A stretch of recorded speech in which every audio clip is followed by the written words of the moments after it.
Bom dia, adolescentes. Tudo bem com vocês? Espero que sim. Vamos estar iniciando nossa aula de número 11, uma confissão, o alicerce, a base para a edificação da nossa igreja. Uma lição importante para a vida de cada um de nós, para a vida de cada um de vocês. Uma experiência muito gostosa que os discípulos tiveram e também nós temos, com o passar do tempo que estamos na igreja e a comunhão com Jesus. Vamos orar primeiro, antes de lermos nosso texto base, antes de entrarmos na lição. Baixe suas frontes e oremos ao Senhor. Santo Deus, eterno Pai, obrigado, Senhor Deus, por mais um dia na Tua presença. Obrigado que estamos reunidos, ó Pai, mesmo remotamente, mas reunidos como igreja do Senhor. Que o Senhor tenha misericórdia de nós e nos abençoe, ó Pai. Guarde as famílias, ó Pai, que estão enlutadas, nossos irmãos que estão perdendo seus entes queridos. Guarde cada um, ó Deus, conforte os corações, o reverendo Manuel, que perdeu sua esposa essa semana, ó Pai. Guarde os irmãos que estão enfermos, hospitalizados, ó Deus, como o Fernando, ó Pai. Guarde a vida da Larissa também, ó Deus. Guarde a todos os demais, ó Deus, que estão passando por alguma enfermidade, ó Deus. Tenha misericórdia e afofe seus leitos. E que nesta manhã nós possamos aprender mais do Senhor e viver mais para o Senhor. Em nome de Cristo Jesus, quero e agradeço. Amém. Vamos lá. Mateus, capítulo 16, versículos de 13 a 20, que diz assim: Indo Jesus para os lados de Cesareia de Filipe, perguntou a seus discípulos: Quem diz o povo ser o Filho do Homem? E eles responderam: Uns dizem João Batista, outros Elias e outros Jeremias, ou algum dos profetas. Mas vós, continuou ele, quem dizeis que eu sou? Respondendo, Simão Pedro disse: Tu és o Cristo, o Filho do Deus vivo.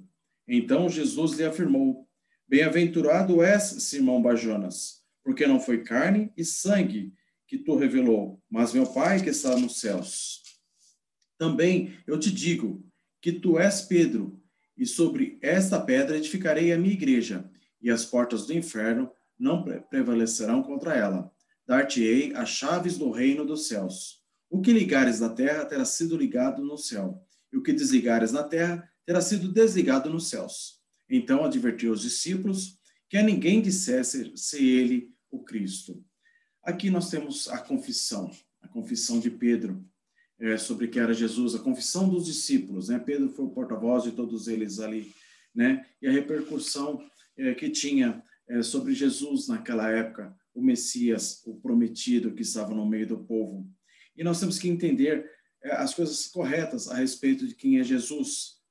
E essa doutrina bíblica, ela é muito importante para a vida de cada um de nós, para o nosso dia a dia, e também para nós confessarmos aquilo que professamos diante do Senhor. Confessarmos diante dos homens e falar de Deus diante dos homens e falar da igreja verdadeira. Nós temos o dever de anunciar ao mundo o Cristo que ressuscitou, o Cristo que vive em nós, o Cristo que transformou a vida de cada um de nós. Foi isso que os discípulos fizeram ali diante de Jesus. O confessaram, o aceitaram como Senhor das suas vidas. E é isso, adolescentes, que nós temos que fazer com o progresso da nossa vida. Eu não sei quantos de vocês já aceitaram Cristo no coração, quantos de vocês já se converteram, já passaram por essa experiência de vida. Mas com certeza, alguns de vocês já passou ou passarão por isso. E depois farão a classe de catecúmenos e confessarão Cristo Jesus diante de toda a igreja, diante dos homens. Mas não fica só aí, não fica só dentro da igreja, não fica só para você. Fica para o mundo, fica para as pessoas que estão à sua volta. Você tem uma vida transformada, você tem uma vida diferente a partir daí. E é isso que a lição nos fala hoje. A confissão que nós temos que fazer de Cristo Jesus, a confissão que Pedro fez e como nós devemos nos portar. Então, esta manhã nós vamos aprender sobre isso, falar sobre isso. E qualquer dúvida, converse comigo, tá bom? Liguem para mim e nós vamos tirando as dúvidas de vocês, principalmente sobre o que é isso, confissão. Eu já tive a oportunidade de dar aula para os catecúmenos e existem muitas dificuldades, muitas coisas que nós vamos aprendendo no dia a dia, não é? Mas aqui essa lição ela nos traz os seguidores de Jesus, aqueles 12 que estavam com ele, a vida de Pedro, também nos traz as pessoas que seguiam Jesus por causa dos milagres. E aqui mostra um momento em que Jesus se afasta um pouquinho da multidão com seus discípulos. E lá em Lucas, ele fala que Jesus estava orando, estava à parte, estava falando com Deus. E depois ele indaga os discípulos. E nesse ambiente de oração, de coisas privadas, uma coisa boa, né? Que ele estava com seus discípulos, aquele que ele separou, aquele que ele designou para estar com ele, para aprender com ele. Ele vem com esse questionamento, mas o questionamento do lado bom, para saber se eles estavam entendendo também que era aquele Cristo, aquele homem que estava trazendo a salvação à vida deles, que estava fazendo tudo aquilo no meio do povo, não é? Então essa aproximação de Jesus e esse questionamento de Jesus para que o reino depois avançasse, para que depois eles dessem continuidade a proferir a palavra de Jesus, e isso também acontece na vida de cada um de nós, tá bom? E o primeiro ponto é justamente a pergunta: quem os outros dizem que é o Filho do Homem? Infelizmente, nós estamos num mundo em que as pessoas confundem Jesus com muitas outras coisas, com muitas outras denominações, ficam colocando Jesus em amuletos, em estátuas, em algum outro significado que não seja o próprio Espírito Santo na vida de cada um de nós. E aí Jesus pergunta: que diz o povo ser o Filho do Homem? Ali no versículo 13, conforme nós lemos, né? E é interessante esta pergunta de Jesus, porque ela carrega a identificação e remete ao conhecimento que eles tinham da Escritura. Mostra para eles, fala assim: olha, vocês lembram que o Daniel falou, que o livro de Daniel falou? Vocês lembram dos profetas o que eles falaram? Então, o que dizem os homens quem eu sou? Então, o Filho do Homem é a identificação de Jesus, que atribui a si mesmo, né? Ele fala: eu sou o Filho de Deus, e ele fala isso frequentemente: eu sou o Filho do Homem, né? Eu vim para trazer salvação, eu vim para trazer resposta a este mundo que estava querendo um libertador, que estava querendo alguém para mudar todas as coisas. E a revista de vocês diz assim, ó: essa nomeação identifica Jesus como Filho de Deus, conforme está lá no Salmo número 2. E como o rei foi ungido por Deus para dominar sobre as nações e receber a adoração dos povos. Foi isso para que Jesus veio, né? Jesus está levando os discípulos a refletirem sobre a identidade do Messias, tão esperado pelo povo de Israel. As opiniões em relação à identidade de Jesus estavam divididas, não é? Muitos viam os milagres, viam as coisas acontecendo, mas não entendiam ser aquele Deus na terra. E isso tudo é dado desta forma para que não houvesse entendimento, para que as pessoas não proclamassem Jesus um novo rei, uma nova ordem, e fizessem as coisas só porque ele estava pedindo para fazer. A mudança tinha que vir no coração, a mudança tinha que vir na atitude, e a mudança tinha que vir através da experiência com Deus, onde Deus se revela ao homem e revela Jesus ao homem. Olha que experiência tremenda. Os discípulos tiveram essa experiência e algumas pessoas estavam ali tendo essa experiência. Então, Jesus coloca esta pergunta a cada um deles, não é? E eles respondem, como nós lemos aqui, né?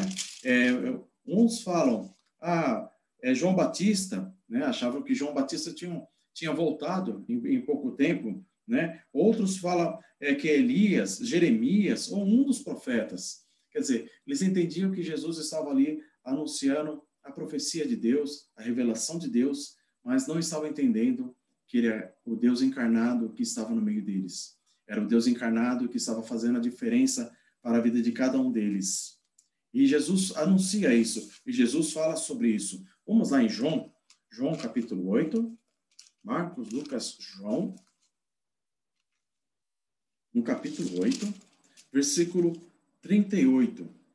Diz assim, o próprio Jesus falando: eu falo das coisas que vi junto do meu Pai, vós, porém, fazeis o que viste em vosso Pai. Quer dizer, Jesus falando dele: eu vim fazer o que o Pai me mandou, aquilo que o Pai me revelou, e vocês estão vendo o que eu estou fazendo. Quer dizer, ele já se pronuncia como um Deus. Capítulo 12, versículo 49 também, só para vocês entenderem a importância de saber quem é Jesus, de falar quem é esse Jesus.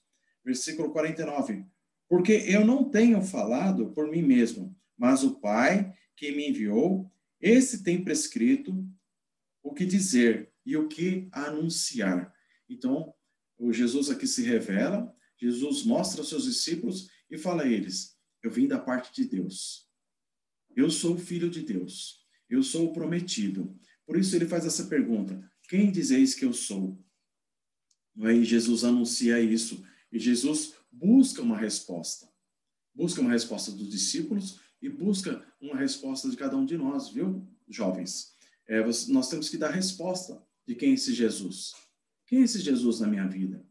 Quem é esse homem que transformou a minha vida? Quem é esse homem que faz a diferença na minha vida?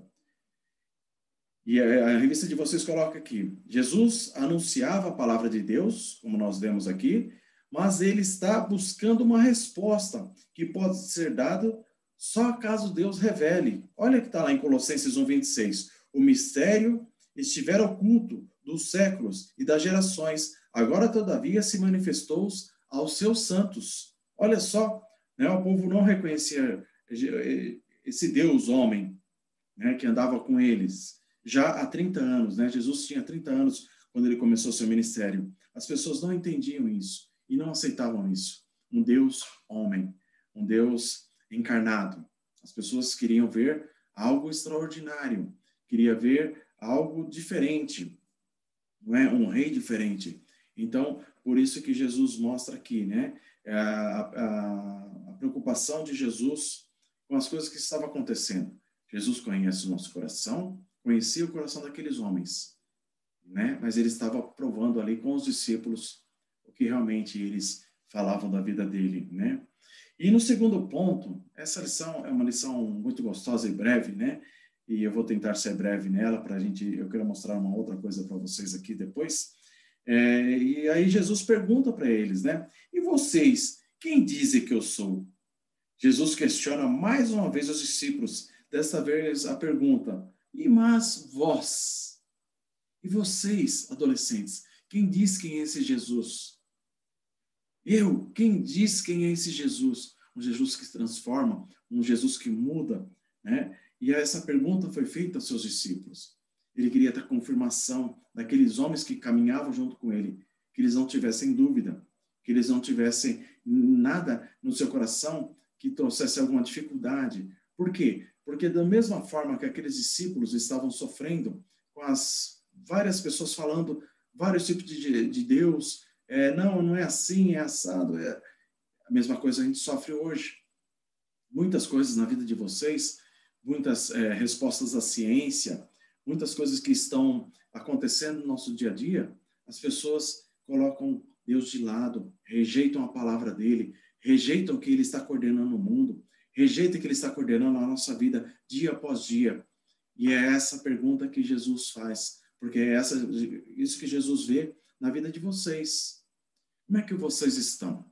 Como é que vocês estão se portando longe da igreja? Vocês estão professando a Jesus?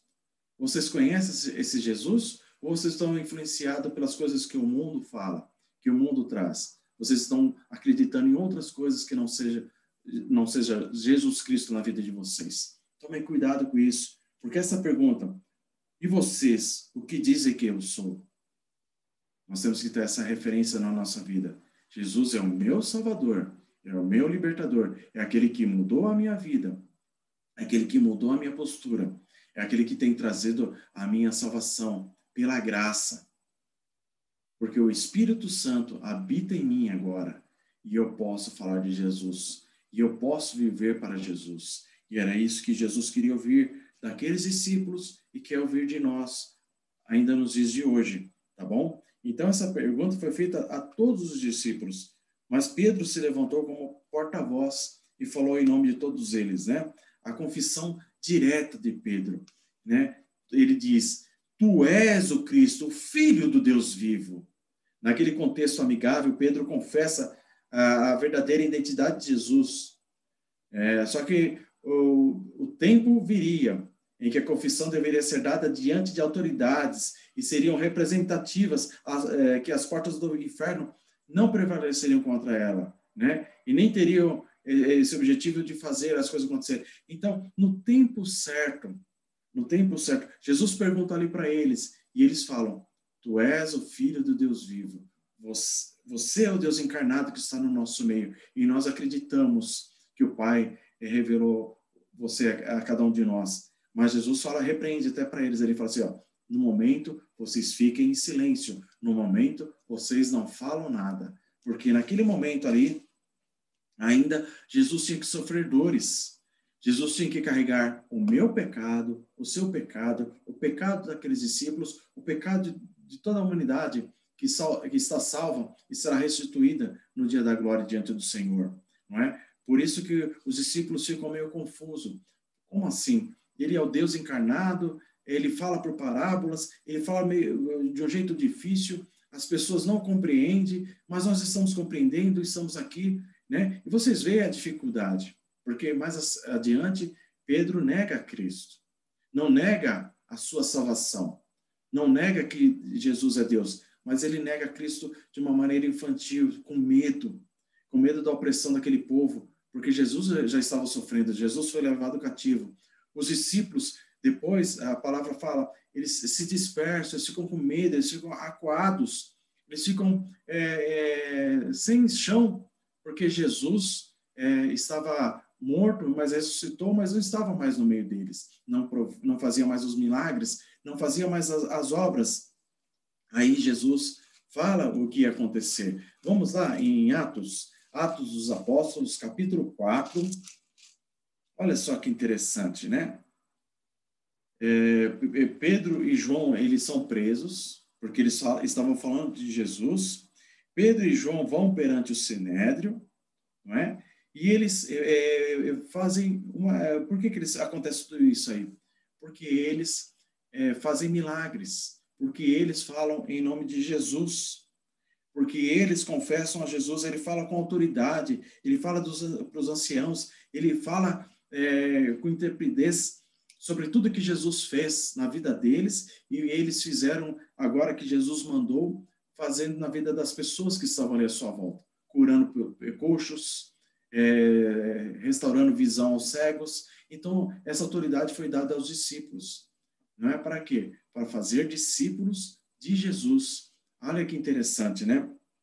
Quando a gente fala quem é Jesus, quando a gente confessa Jesus na nossa vida, nós temos que ir e fazer discípulos. Hoje, nós não temos meios, por causa do nosso pecado, e também por causa da ação do Espírito Santo na vida de cada um de nós, que é diferente dos discípulos que estavam ali com Jesus, nós não fazemos milagres, né? Nós não curamos pessoas, não curamos feridas, né? Tem aí os médicos, tem outros meios por qual Deus colocou em nosso mundo para fazer isso, mas Jesus quer que a gente confesse Ele verdadeiramente. Então ele fala isso aqui para os homens. E nesse capítulo 4 aqui, eles operam um milagre num homem que tinha mais de 40 anos. E quando eles fazem isso e as pessoas veem isso, eles veem a referência de Jesus e eles começam a falar em nome de Jesus. E ele fala àquelas pessoas, né? Que, olha só no versículo 11. Esse Jesus é a pedra rejeitada por vós, os construtores, o qual se tornou a pedra angular. E não há salvação em nenhum outro, porque debaixo do céu não existe nenhum outro nome dado entre os homens, pelo qual importa que sejamos salvos. Aí, no versículo 13, ao verem a intrepidez de Pedro e de João, sabendo que eram homens iletrados e incultos, admiraram-se e reconheceram que eles haviam estado com Jesus. E eles foram reprimidos, eles foram orientados a não falar de Jesus. Mas eles fizeram isso? Não. Eles continuaram pregando Jesus, eles continuaram falando daquele homem que transformou a vida deles e tem transformado a vida de muitas pessoas. E é isso que Jesus indaga aqui. E vocês, quem dizem que sou? Vocês têm falado de Jesus? Vocês têm pregado Jesus para as pessoas que estão à sua volta? Vocês têm vivido em conformidade com a palavra do Senhor? Esta é uma lição que nós temos que reconhecer. Quem são os verdadeiros cristãos? Como é que nós estamos vivendo? Uma vida dissoluta? Uma vida do jeito que a gente quer viver? Ou uma vida para Jesus, regrada na sua palavra, no seu entendimento para a vida de cada um de nós, e sendo usados pelo Espírito Santo de Deus. E é aí que está a verdadeira conversão, quando você sente a experiência de Jesus em sua vida, aquele que transformou, aquele que mudou o viver, aquele que mudou o viver de Pedro, de João e dos outros discípulos, também é o mesmo Jesus que está operando esses milagres, né? Os apóstolos foram presos, porque eles anunciavam Jesus, e aqui no capítulo 5, tem uma outra passagem muito interessante, capítulo 5 de Atos, do capítulo 17 ao 32, depois vocês leem aí, está na lição de vocês. Também é muito interessante esta passagem. Os apóstolos foram presos, só que veio anjos do Senhor, os libertou da prisão sem abrir a prisão, levou eles até a sinagoga, e eles pregavam a Jesus, e eles falavam com intrepidez na palavra, e os homens falaram assim, vai ver aqueles homens que estão presos lá, e chegando lá, eles não estavam mais lá, porque eles estavam na sinagoga. E os soldados, ninguém viu eles saindo. Operação de um milagre, operação de uma coisa extraordinária que Jesus faz na nossa vida e fez na vida desses discípulos. E eles estavam falando disso, né? Falando do que Jesus fez, do que Jesus transformou a vida deles. Né? No versículo 30, olha o que ele coloca, o que está escrito aí. O Deus de nossos pais ressuscitou a Jesus, a quem vós matastes, e pendurando-o no madeiro. Deus, porém, com sua destra, o exaltou como príncipe e salvador, a fim de conceder a Israel o arrependimento e a remissão dos pecados. Ora, nós somos testemunhas deste fato, e bem assim o Espírito Santo, que Deus outorgou aos que lhe obedecem. Então, o Espírito Santo vai trabalhar na sua vida, vai fazer você de um discípulo do Senhor, se vocês obedecerem a palavra, obedecer ao que Jesus manda, ter uma vida transformada. Então, essa pergunta, e vocês o que dizem que sou? O que vocês estão falando de Jesus, irmãos? Como Jesus tem transformado a vida de vocês? Vocês estão vivendo para Ele? Estão como Pedro, como os discípulos aqui, declarando o Filho de Deus vivo, o Messias prometido? Vocês têm feito isso? Vocês têm vivido em conformidade com essa palavra que o Espírito Santo coloca no coração de cada um de nós? É muito interessante, porque aqui no ponto 3, Jesus coloca a afirmação de Jesus. Então Jesus lhe afirmou, bem-aventurado é Simão Barjonas, porque não foi carne e sangue que te revelaram, mas meu Pai que está nos céus. Então a revelação, irmãos, vem na minha vida, vem na sua vida, através do Espírito Santo, através de Deus, que revela Jesus na vida de cada um de nós, para que nós tenhamos uma vida transformada, uma vida para viver em conformidade com a palavra, uma vida para experimentar a boa e agradável sensação de estar diante de Deus, neste mundo tão tenebroso, com tantas coisas ruins acontecendo, com tantas pessoas morrendo, mas ainda não é o fim. É o momento de pregarmos a palavra, de chegarmos àquelas pessoas que estão perdendo a vida e falar para elas, existe um Jesus, existe uma vida eterna, existe uma vida após esta vida aqui. Você pode viver 100 anos aqui nesta terra, mas eu te prometo que você terá uma vida eterna diante de Jesus. E é claro, o Espírito Santo trabalhando na vida dessas pessoas, a quem vocês vão pregar, a quem vocês foram transformados, se é que foram transformados, fará a diferença na vida deles. É a mesma coisa que aconteceu aqui com Pedro e com os discípulos. E Jesus fala, né? Eu te darei a chave dos céus. O que ligar aqui na terra será ligado no céu. E o que desligares aqui na terra será desligado nos céus. Olha que promessa maravilhosa, irmãos. Então a sua palavra, aquilo que você fala do Deus vivo, do Deus verdadeiro, isso tem uma redundância muito grande para o céu de Cristo. E é lógico, às vezes você vai lançar a semente, as pessoas vão ouvir, vão se interessar, mas não foram transformadas pelo Espírito Santo. E vão se afastar, né? Como a gente vê muitas pessoas, infelizmente, que se afastaram da igreja, se afastaram da comunhão de Cristo, porque não eram verdadeiramente discípulos do Senhor até aquele momento. Pode ainda haver um momento na vida dessas pessoas de arrependimento e de entendimento da palavra. É o Espírito Santo que vai trabalhar. Nós somos emissários do Senhor. Nós temos que falar desse Messias. Nós temos que falar desse Deus às pessoas. E viver para esse Deus. É isso que Jesus quer. A nossa afirmação porque Jesus vai afirmar nós neste mundo e para as pessoas. Na revista de vocês diz assim: Jesus tinha uma palavra para Pedro também. Jesus afirmou 3 coisas. Primeiro, que Pedro é bem-aventurado por reconhecer Jesus como Filho de Deus. Segundo, sobre o qual o fundamento, o povo Messias seria edificado. E terceiro, a autoridade dada a este povo para fazer avançar o reino do Messias no mundo. Autoridade dada aos discípulos, autoridade dada a cada um de nós, porque você é discípulo do Senhor.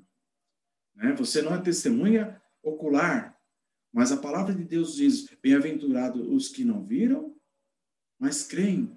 Tá bom? Então você é uma pessoa bem-aventurada, você é uma pessoa feliz. Você não estava lá, mas você é discípulo do Senhor agora. Você é uma pessoa transformada pelo Espírito Santo. Se você ainda não teve essa experiência, dobre o seu joelho, coloque-se diante do Senhor e peça a Ele para transformar a sua vida, para mudar o seu viver em todo o tempo.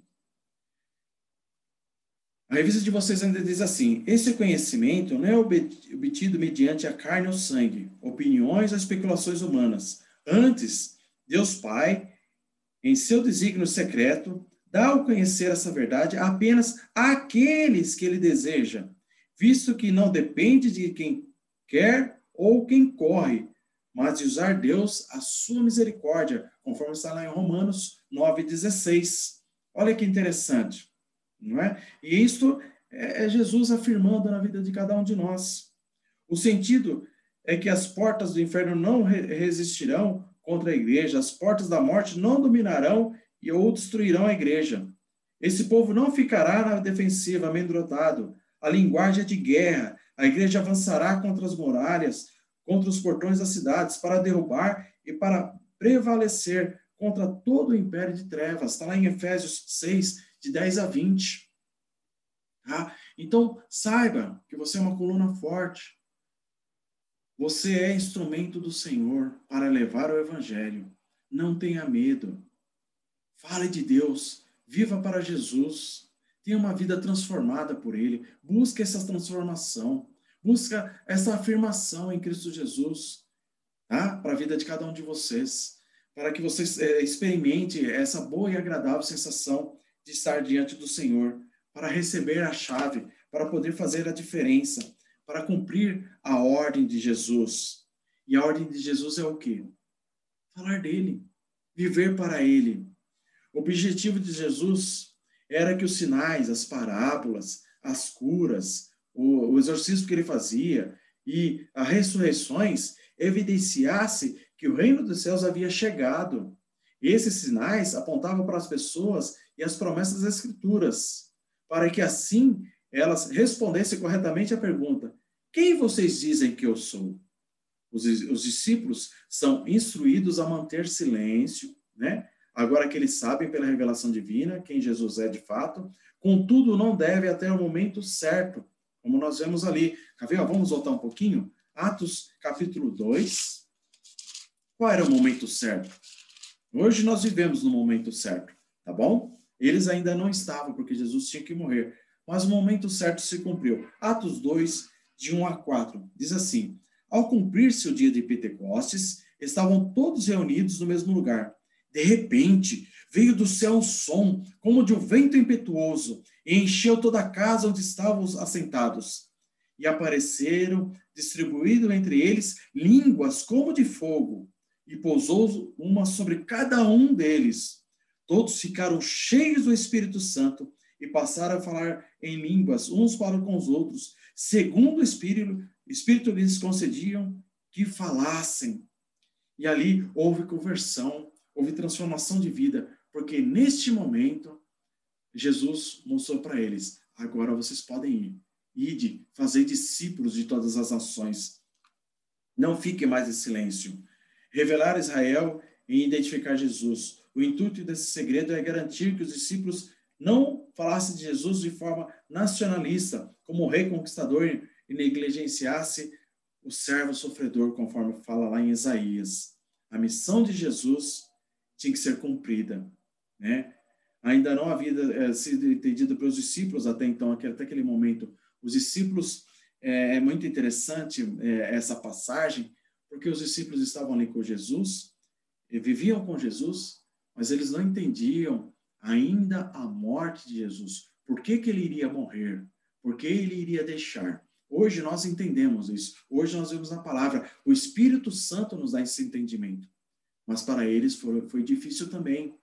Não é? Só depois que veio o Espírito Santo, só depois que Jesus caminhou com eles novamente, ali pelo caminho, que falou para eles irem para o lugar onde ele falaria com todos novamente e subiria ao céu, só ali eles entenderam o sacrifício de Cristo. Só ali eles entenderam aquela morte na cruz. E nós temos que entender essa morte na cruz no dia de hoje também. Porque esse Cristo se revela a cada um de nós, a muitas pessoas nos dias de hoje. E nós temos essa missão de confessar Jesus, de falar de Jesus. Mateus 28. Mateus 28, versículos 18 a 20. Quando eu falei para ele, né, Jesus apareceu aos discípulos na Galileia, e aí ele fala, Jesus aproximando-se falou-lhes, dizendo, toda autoridade me foi dada no céu e na terra. Agora ele dá autoridade a cada um de nós. Ide, portanto, fazei discípulos de todas as nações, batizando-os em nome do Pai, do Filho e do Espírito Santo, ensinando-os a guardar todas as coisas que eu vos tenho ordenado. E eis que estou convosco todos os dias até a consumação do século. E esta ordem é para nós. Nós temos que falar, nós temos que viver, nós temos que guardar. Nós temos que guardar, olha, guardar todas as coisas que ele ordena na sua palavra. Quantos jovens têm se perdido? Quantas pessoas do nosso meio estão fazendo coisas erradas diante do Senhor? Eu vejo, mas não sou o juiz de cada um. Mas Jesus é o juiz. Jesus é aquele que salva. É aquele que mostra o nosso pecado. Então, jovem, eu peço a vocês, como Pedro confessou a Cristo, confesse a Cristo também. Que você seja um instrumento do Senhor, guardado por Ele. Que você seja a pedra fundamental para a sua família, para as pessoas que estão à sua volta, para as pessoas que estão ao seu redor. Que você seja um exemplo na igreja. Que você guarde os mandamentos do Senhor. Que você viva para o Senhor. Que você confesse ao Senhor. Esse é o nosso alicerce, a confissão de Jesus Cristo para esta humanidade. Lá em Isaías, no seu capítulo 55, ele fala da graça oferecida. É muito interessante esse capítulo, a partir do 53, né, que vem falar do sofrimento de Cristo, e vem falar de tudo que ele vai ser oprimido, e tomou nossas dores, foi transpassados, ele andava como desgarrado, ele foi levado como ovelha ao matadouro. Tudo isso aí que ele traz no versículo, no capítulo 53 de Isaías, é para referenciar a vida de cada um de nós. Então, Isaías, ele coloca isso aqui, o futuro glorioso do Senhor. E no capítulo 55, ele fala que a graça é oferecida gratuitamente a todos. A todos vós que tendes sede, vinde às águas. E vós que não tendes dinheiro, vinde comprai e comei. Sim, vinde, comprai sem dinheiro e sem preço, vinho e leite. Olha que interessante. No versículo 6, buscai o Senhor enquanto se pode achar, invocai-o enquanto está perto. É isso, jovem. Busca o Senhor, invoque ao Senhor enquanto há tempo. Peça perdão pelos seus pecados enquanto há tempo. Porque no versículo 11 ele diz assim, assim será a palavra que sair da minha boca, não voltará para mim vazia, mas fará o que me apraz e prosperará naquilo para o que eu designei. Seja você um instrumento do Senhor. Deixe ser usado pelo Espírito Santo para falar das promessas do Senhor. Seja um vocacionado para o Senhor. Experimente servir ao Senhor. É um prazer maravilhoso. É uma coisa grandiosa. Que Deus abençoe a vida de vocês, jovens. Que Deus transforme a vida de vocês. Se vocês ainda não confessaram a Jesus, ore, dobre seu joelho. Busque mais ao Senhor. Se vocês estão com dificuldade em entender isso, fale comigo. Fale comigo, liga para mim, liga para o pastor Francisco. Nós podemos te trazer esse conhecimento. É claro, a conversão e o momento certo, só através do Espírito Santo. Mas você vai entender.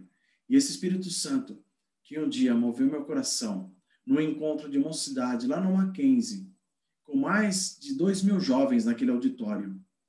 E aquele Espírito Santo queimou meu coração e falava comigo diretamente. Eu achava que alguém tinha falado da minha vida para aquele pastor que estava pregando, e eu fiquei inculcado com aquilo. No domingo, isso foi num sábado, no domingo eu cheguei na igreja e falei para o pastor Odovaldo, eu quero fazer aquelas catecúmenes, eu quero me entregar a Cristo. E ele falava para mim, calma, calma, porque o Espírito Santo trabalhou grandemente na minha vida, e tem trabalhado. Sou pecador, sou falho, infelizmente, mas Cristo tem me corrigido dia após dia e tem me orientado. E eu tenho confessado a Jesus todos os dias. E para as pessoas que estão à minha volta, as pessoas sabem quem eu sou. Sou falho, sou pecador, mas sou de Cristo Jesus. E isso é que importa. E eu tento não desagradar o meu Senhor. Eu tento obedecer a sua palavra e fazer as coisas para a qual foi vocacionado. Ele diz assim, bem-aventurado o homem que não faz isso, e o filho do homem que nisso se firma, que se guarde de profanar as coisas do Senhor, que aqui no caso ele está falando do sábado, de não comer as coisas que trazem mal, não falar coisas erradas, não viver uma vida torta, não viver uma vida que desagrade ao Senhor. É essa promessa que Isaías trouxe. É esse profeta Isaías que falou de Cristo Jesus. É isso que aconteceu ali, que os discípulos contaram. Marcos, Mateus, Lucas, João, né? Que está contado ali em Atos, as histórias todas, né? Através de Lucas. Paulo, na sua transformação de vida, ele não viu a Cristo. Ele perseguia os cristãos, mas ele teve a vida transformada. Então não se preocupe, meu jovem. Se você ainda não aceitou Jesus, há um momento de se arrepender, há um momento de confessar Jesus em sua vida. Que Deus nos abençoe, que Deus nos guarde nesse domingo e que nos dê um dia santo na sua presença, que vocês possam experimentar isto de Cristo Jesus. Que Deus guarde cada um de vocês, tá bom? Estou com saudades. Talvez no segundo semestre a gente já volte, tá bom? Vamos orando aí para que essa pandemia passe, para que as coisas melhorem, para que nós possamos estar juntos, um ajudando o outro, um andando do lado do outro, e assim juntos caminharemos junto à cruz de Cristo para o céu eterno, para uma vida eterna, maravilhosa diante de Jesus. Que Deus os abençoe, que Deus os guarde a cada um de vocês. Tá bom? Saudades. Tchau.